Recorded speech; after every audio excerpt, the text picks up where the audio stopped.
Hi friends, smart IAS YouTube channel पे आपका स्वागत है। मैं हूं सुभाष। आज हम लोग हिंदी व्याकरण के बारे में पढ़ेंगे, जो कि वर्तमान समय में हिंदी काफ़ी जो है हम लोगों की मातृभाषा है, पर हिंदी के समझने में काफ़ी हम लोगों को दिक्कतें आती हैं। तो आज हम लोग हिंदी शुरू करेंगे और हिंदी का मैं पर डे जो है एक सेशन लाता रहूँगा। हर दिन आपको इस सेशन को खाली पढ़ना है और मन कहे तो नोट्स बना लेना। नोट्स बनाना ज़रूरी है, नोट्स बनाएंगे तो आपको ही फ़ायदा मिलेगा। ठीक है, तो आप लोगों से गुजारिश है कि नोट्स बनाना तो आपको कंपलसरी है।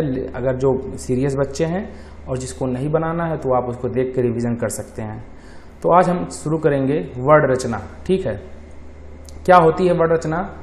तो इसमें लिखा गया है कि मुख से निकलने वाली प्रत्येक सार्थक ध्वनि को हम वर्ड कहते हैं। सपोज डैट सार्थक ध्वनि, यहाँ पर देखिए, इसको अंडरलाइन करिए। सार्थक ध्वनि क्या है? जैसे सपोज डैट मैं मुंह से बोल रहा हूँ, का, खा, गा, घा, ये एक ध्वनि निकल रही है जो कि एक सार्थक लगती है, क्योंकि इसका प्रयोग जो है कहीं ना कहीं हो रहा है। और जैसे मैं रबड़ जबड़ जबड़ तबड़ तबड़, अब मैं इसका कोई मतलब नहीं है ना, मैं जो बोल रहा हूँ इस ध्वनि का कोई मतलब नहीं, इसको हम निरर्थक बोलते हैं। लेकिन जो का, खा, गा, घा है, इसको यदि कोई कहीं प्रयोग किया है इसको हम सार्थक वर्ण कहते हैं।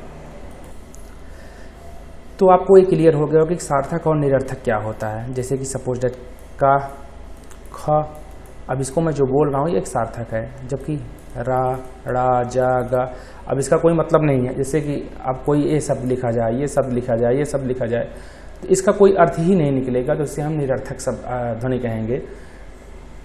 आई होप ये क्लियर हो गया होगा। ठीक है, इसलिए ध्वनि को अभिव्यक्ति की न्यूनतम इकाई कहते हैं। किस अभिव्यक्ति का मतलब क्या होता है? जैसे कि हम कहते हैं अभिव्यक्ति की स्वतंत्रता। आपने नेताओं को बोलते हुए सुना होगा कि भैया मैं तो फ्रीडम ऑफ एक्सप्रेशन कर रहा हूँ, अभिव्यक्ति की स्वतंत्रता कर रहा हूँ। तो क्या है अभिव्यक्ति? अभि का मतलब होता है स्वयं, व्यक्ति का मतलब होता है अंदर की बातें, स्वयं की अंदर की बातों को जिस वर्णों के माध्यम से बताया जाता है उसे हम क्या कहते हैं? वर्ड कहते हैं। सब अब देखिए वर्ड होता क्या है। जैसे कि मैं जो स्वर निकाल रहा हूँ, किसके माध्यम से निकाल रहा हूँ? कंठ के माध्यम से निकाल रहा हूँ, तालु के माध्यम से निकाल रहा हूँ, मूर्धन्य के माध्यम से निकाल रहा हूँ। क्या होता है कंठ, तालु और मूर्धन्य? इसको हम आगे पढ़ेंगे। अभी आप जानिए कि मुख से निकलने वाला कोई भी सार्थक ध्वनि जो हमें समझ में आता है उसे हम वर्ड कहते हैं, वर्ड रचना कहते हैं। ठीक है, और कुछ नहीं इसमें। आप शुरू में जब पहले क्लास में गए होंगे पढ़ने के लिए, तो आपको सबसे पहले का, खा, गा, घा पढ़ाया गया होगा। स्वर व्यंजन कितने हैं वो भी पढ़ाया गया होगा। आपको कभी कोई बताया कि वर्ड के अयोग्य वर्ड क्या है, संघर्षी वर्ड क्या है? कोई नहीं बताया ना, क्योंकि वो चीज़ आपको समझ में नहीं आती, इसलिए आपको नहीं बताया गया था। तो कम से कम आपको इतना तो ये चीज़ पता ही होगा कि कितने वर्ड होते हैं, कितने वो अक्षर होते हैं। अगर नहीं पता है तो यहाँ पर आज हम सीखेंगे। ठीक है, मैं इसको थोड़ा इरेज करके मिटा दे रहा हूँ। तो आई होप वर्ड तो आपको समझ में आ ही गया होगा कि मुख से निकलने वाली कोई भी सार्थक ध्वनि जो है वो वर्ण कहलाती है। ठीक है, अब मैं आपको यहीं पर एक चीज़ और बताते चल रहा हूँ कि यदि वर्ड और वर्ड, ठीक है, एक वर्ण और एक वर्ण, दो वर्ण अगर वर्ण मिल जाएं तो शब्द का निर्माण करते हैं। ठीक है, और शब्द मिल करके वाक्य का निर्माण करते हैं। अर्थात सबसे छोटा वर्ण है, यदि दो वर्ण मिले तो वाक्य कहलाता, शब्द कहलाता है, और दो शब्द मिले तो वाक्य बन जाता है। ठीक है, जैसे सपोज दैट क, ख, ग, ये क्या है? शब्द है, वर्ड है। ठीक है, लेकिन जब ये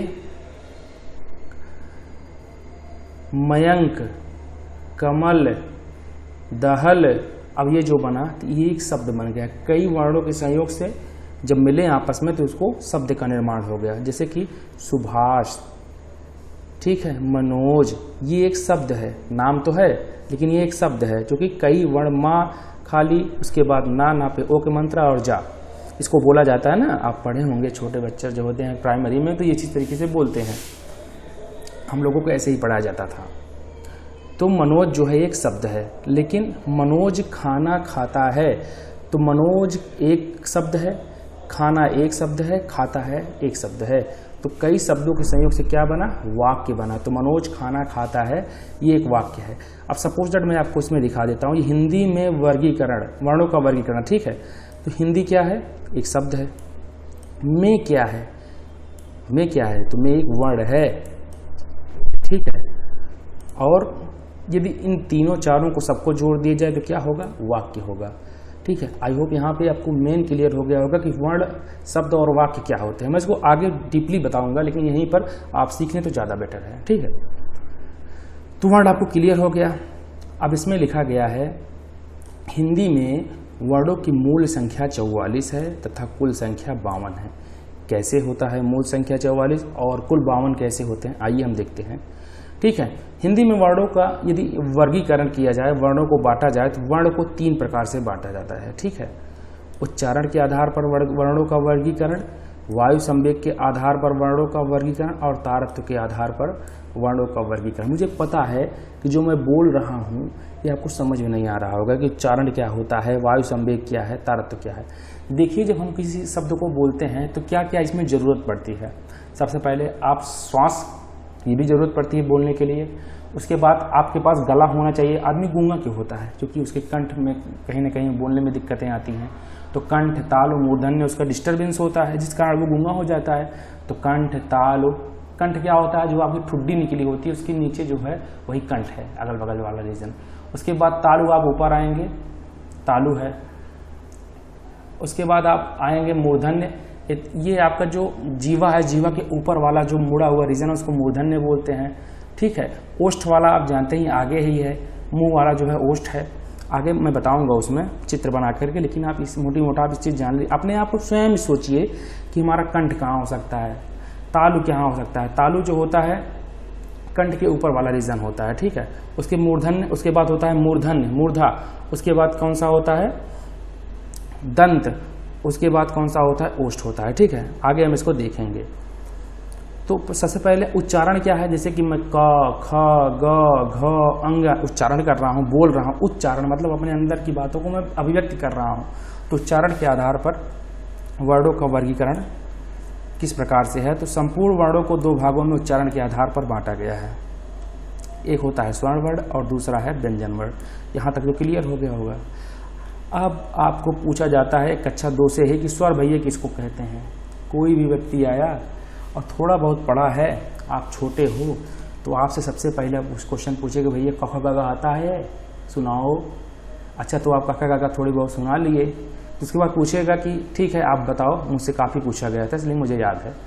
उसके बाद स्वर वर्ण किसको कहते हैं, तो उसमें दिक्कतें आती थी। इंग्लिश में तो ए, ई, आई, ओ, यू बोल लेते थे, 5 होते हैं, लेकिन हिंदी में जो है वो दिक्कतें आती थी।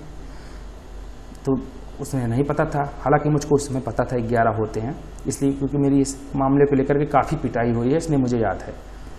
जिन वर्णों का स्वतंत्र अस्तित्व होता है, जिनके उच्चारण में कम समय लगता है, उन्हें हम स्वर वर्ण कहते हैं। इनकी संख्या 11 होती है। स्वतंत्र अस्तित्व का क्या मतलब है, देखिए।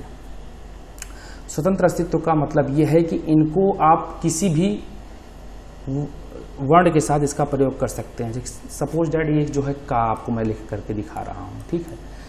का में बताइए कौन कौन से अक्षर मिलकर के बने हुए हैं, तो आपको पता ही नहीं होगा का किससे मिलकर के बना हुआ है।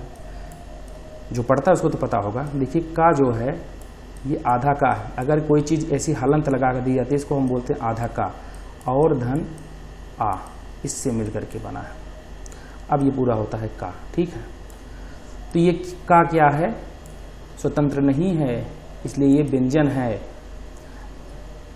स्वर और व्यंजन में मूलतः यही अंतर होता है कि स्वर जो होते हैं ये स्वतंत्र होते हैं, इनका प्रयोग आप स्वतंत्र कर सकते हैं। इनका प्रयोग करने में किसी भी व्यंजन की आवश्यकता नहीं होती, किसी ऐसे अन्य वर्णों की आवश्यकता नहीं होती है। तो ऐसे वर्ण जिनका एक अपना स्वतंत्र अस्तित्व होता है, उनका प्रयोग किसी अन्य वर्णों की सहायता से नहीं किया जाता, उन्हें हम क्या कहते हैं, स्वर वर्ण कहते हैं। तो क्लियर हो गया यहाँ पे। तो ये क्या का क्या है, ये व्यंजन है। यही क्या क्यों व्यंजन है, क्योंकि इसमें स्वर जोड़ा गया है।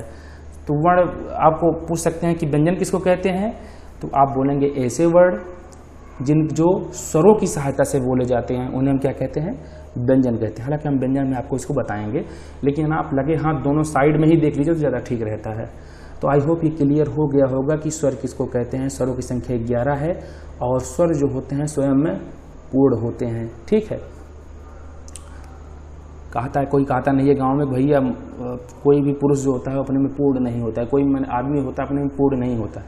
उसका यही कारण है कि वो स्वर नहीं होते हैं। ठीक है, तो स्वर जो कौन कौन से हैं, तो छोटा आ है, बड़ा आ है, छोटी ई है, बड़ी ई है, छोटा ऊ, बड़ा ऊ, री, ए, ओ, औ। ठीक है, अंग और आह नहीं लिया जाता है। मैं आपको यही बता दे रहा हूँ अंग कहाँ लिया जाता है। तो अंग को बोलते हैं अनुसार और आह को बोलते हैं विसर्ग। इसको आप याद कर लीजिए। ठीक है, इसको अनुसार बोलते हैं, इसको विसर्ग बोलते हैं। आगे में इसकी चर्चा करेंगे। इसको अयोगवाह वर्ण भी कहा जाता है, दोनों को, अनुसार और विसर्ग को। तो अभी हम स्वर्ग पढ़ रहे हैं, स्वर वर्ण पढ़ रहे हैं। तो स्वर क्या है? स्वर वर्ण जो होते हैं 4 प्रकार के होते हैं। मुकुल जो अगर मूलतः माना जाए तो ये 2 ही होते हैं, लेकिन अगर आप इसको कई पार्टों में विभाजित करेंगे, चूंकि यहाँ नीचे लिखा गया है कि कुछ विद्वानों ने संयुक्त स्वर और दीर्घ स्वर को एक साथ जोड़ दे करके स्वरों की संख्या का भेद कुल 3 माना है, परंतु स्वर वर्णों को कुल संख्या 4 होती है। तो दीर्घ और संयुक्त को एक साथ जोड़ दिया गया है कहीं कहीं पर, लेकिन मूलतः आप देखेंगे तो इसकी 4 संख्या है। ह्रस्व क्या होता है? ह्रस्व स्वर सबसे छोटा स्वर होता है, जैसे कि सपोज दैट आ है, ठीक है, ई है, ऊ है और री है, ये ह्रस्व स्वर है। दीर्घ क्या है? इसी में एक आ और जोड़ दीजिए तो क्या हो गया? बड़ा हो गया। एक इसी में ई और जोड़ दिए तो बड़ी ई हो गई। इसी में एक वो और जोड़ दीजिए, बड़ा हो गया। 3 होते हैं। ठीक है, तो आगे हम इसको देखेंगे। तो आप जानेंगे कौन कौन से होते हैं? ह्रस्व, दीर्घ, संयुक्त और प्लुत। ह्रस्व स्वर किसको कहते हैं? इन्हें हम मूल स्वर के नाम से भी जानते हैं, जो छोटा आ, छोटी ई, छोटा ऊ और री होता है। ठीक है, इसमें ही लिखा गया है।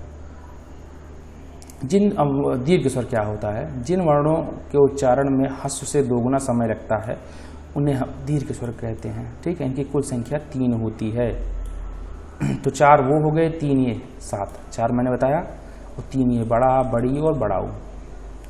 ठीक है, ये देखिए चारों हैं, 4 होती है। तो 4 ही हो गए, 3 है, मतलब इसी को जोड़ दो दोबारा करके।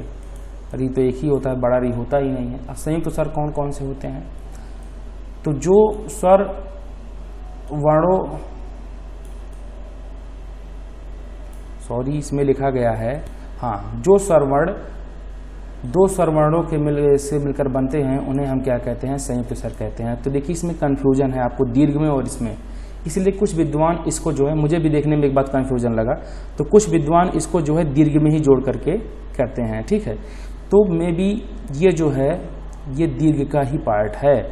ए, ऐ और ओ होता कैसे? देखिए, आ है, आ को यदि आप ई के साथ जोड़ देंगे, ठीक है, ई आ को इसी की ई के साथ जोड़ेंगे तो क्या हो जाएगा? ये बनेगा ए। इसको इम्पॉर्टेंट है, वेरी इंपॉर्टेंट, इसको आप जान लीजिए। अब मैं संयुक्त और दीर्घ को विद्वान को एक साथ जोड़ते हैं, यही कारण है। आपको ह्रस्व तो पता ही चल गया कि मूल स्वर आ, ई, ऊ होते हैं। उसके बाद आप इन दोनों को इन सभी को आपस में तीनों को जोड़ दो तो ये क्या हो जाएंगे? दीर्घ हो जाएंगे। जब इनको आपस में जोड़ोगे तो दीर्घ हो जाएंगे ये तीनों को आपस में। अब इसको एक एक अल्टरनेट में करके जोड़ो, तो आ और ई को जोड़ोगे तो ए हो जाएगा। ठीक है, उसके बाद जो ए आया, ठीक है, इसी ए को अब यदि आप आ से जोड़ दोगे तो ये हो जाएगा ऐ। ठीक, अब जैसे सपोज दैट आ धन ऊ को आपने जोड़ा, यहां पर लिखा है मैंने, आ धन ऊ को जोड़ा तो ओ हो गया। अब इसी ओ को अब आप इसी आ से जोड़ देंगे तो औ हो जाएगा। इसको कहते हैं हम संयुक्त स्वर। ये भी दीर्घ का ही पार्ट होता है। तो दीर्घ और संयुक्त में क्या अंतर है? कोई अंतर नहीं है, बस संयुक्त स्वर में ए और औ को किस प्रकार से निकाला जाता है। जैसे सपोज दैट कोई व्यक्ति पूछ ले कि आप बताइए ए कैसे बनता है, तो आप क्या बताएंगे? आ और ई को जब जोड़ा जाता है तो ए बनता है, और ऐ कैसे बनता है? तो ए में यदि हम आ की मात्रा जोड़ देते हैं तो ऐ बन जाता है। ठीक है, ओ कैसे बनता है, तो आ धन ओ को जोड़ेंगे तो ओ बनेगा, ओ में और आ की मात्रा जोड़ेंगे तो ओ बन जाएगा। आई होप ये क्लियर हो गया होगा। यहाँ पर जो कन्फ्यूजन होता था मुझको यही कारण होता था, इसके लिए मैं दिक्कत, चूँकि मैं शुरू में पढ़ रहा था तो मुझको भी ये कन्फ्यूजन होता था कि संयुक्त स्वर और ये जो दीर्घ स्वर हैं ये कैसे अलग होते हैं, उनको किस प्रकार से। तो कुछ विद्वान अपनी सुविधा के लिए अलग अलग माने हैं। वैसे आप 3 पार्ट में करिए, लेकिन आप किताब में अगर देखेंगे तो 4 ही पार्ट में लिखा है। तो आपको पेपर में किस प्रकार से लिखना है, यदि पेपर में 3 और 4 दोनों करके आए तो हमेशा 4 रुपये आप मारिएगा। यदि पेपर में 3 आए तो 3 मारिएगा, ठीक है, लेकिन दोनों की कंडीशन में आएगा तो 4 उत्तर लगाइएगा, ठीक है। कुछ विद्वान संयुक्त स्वर और दीर्घ स्वर को एक में ही जोड़ करके देखते हैं, वही चीज़ है। पुल्लित स्वर क्या होता है, जिन स्वर वर्णों का उच्चारण में हस्व से 3 गुना समय लगता है। हस्व से हस्व मतलब एक छोटा वर्ण होता है, दुगुना समय लगे तो आपको दीर्घ बोला जाता है और तिगुना समय लगे तो उसे हम प्लुत स्वर बोलते हैं। अब इसमें देखिए, इसमें 3 ही पार्ट करके देखा जा रहा है, ठीक है।